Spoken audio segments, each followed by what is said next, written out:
Taste the Daily. Ranipet மாவட்டம் சோளிங்கரில் திமுக நகர்மன்ற தலைவர் அரசு நிலத்தை ஆக்கிரமிப்பு செய்து விடுதி கட்டி வருவதாக தொடரப்பட்ட வழக்கில் அளவீடு செய்யும் பணியில் வருவாய்த்துறையினர் ஈடுபட்டனர். சோளிங்கர் ஸ்ரீ யோகலட்சுமி நரசிம்ம சுவாமி திருக்கோவிலுக்கு செல்லும் வழியில் தக்கான்குளம் அருகே திமுக நகர்மன்ற தலைவர் தமிழ்ச்செல்வி உள்ளிட்ட பலர் அரசு நிலத்தை ஆக்கிரமிப்பு செய்துள்ளதாக கூறப்படுகிறது. இதில் நகர்மன்ற தலைவர் விடுதி கட்டி வரும் நிலையில் இதனை தடுத்து நிறுத்துமாறும் ஆக்கிரமிப்பாளர்களை அகற்றவும் கோரி ஜமாபந்தியில் சின்னப்பையன் என்பவர் மனு அளித்தார். இது தொடர்பாக வழக்கும் தொடரப்பட்ட நிலையில் நீதிமன்ற வழிகாட்டுதலின்படி வட்டாட்சியர் தலைமையிலான வருவாய்த்துறையினர், நகராட்சி ஆணையர், நில அளவையாளர்கள் மற்றும் பலர் அந்த இடத்தை அளவீடு செய்தனர். ஸ்டாலின் ஆட்சியில் ஆளும் கட்சியினர் அரசு நிலங்களை ஆக்கிரமிப்பு செய்வதாக மக்கள் குற்றம் சாட்டினர்.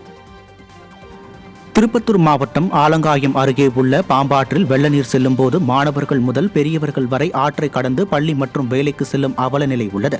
காளிநகர் பகுதியில் செல்லும் பாம்பாற்றில் மழை வெள்ளம் சென்று கொண்டிருப்பதால் 10க்கும் மேற்பட்ட கிராமங்களைச் சேர்ந்த மாணவர்களும் பெரியவர்களும் காலை மாலை இருவேளையும் கயிறு மூலம் கடந்து செல்லும் அவல நிலை உள்ளது.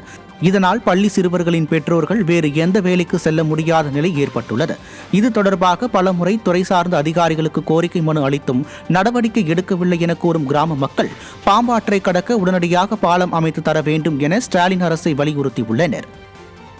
அதிக வெள்ளம் வரும்போது பள்ளி மாணவர்களை கயிறு கட்டி அக்கறைக்கு இழுத்து செல்லும் ஒரு பணி சிரமம் உள்ளதால் பெற்றோர்கள் எப்போது வருவோம் எப்போ சரி சூழ்நிலையில் காவல் காக்க வேண்டிய சூழ்நிலை இருப்பதால் இந்த பகுதி மக்களுக்காக, இந்த பள்ளி மாணவர்களுக்காக இந்த அரசாங்கம் இதற்கு தரப்பாலமோ மேம்பாலமோ கட்டித் தருமாறு பணியுடன் கேட்டுக்கொள்கிறேன்.